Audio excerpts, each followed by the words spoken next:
So yun guys, tapos na tayo. Quinta project. Hanging cabinet with pantry. Ito. Final testing ni Boss Jun yan. Yan. Yan ang pantry natin. Yan. Shelvings. Yan.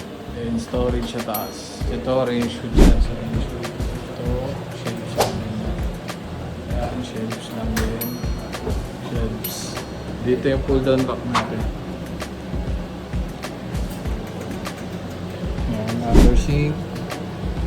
Then dito, cutlery, then dalawang pangbaso.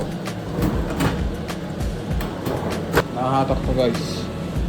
Bigyan natin siya ng pull down. Pull out. Tapos meron din dito tayong ginawang glass partition, tempered glass sa CR. Under sink. Approved. Approved.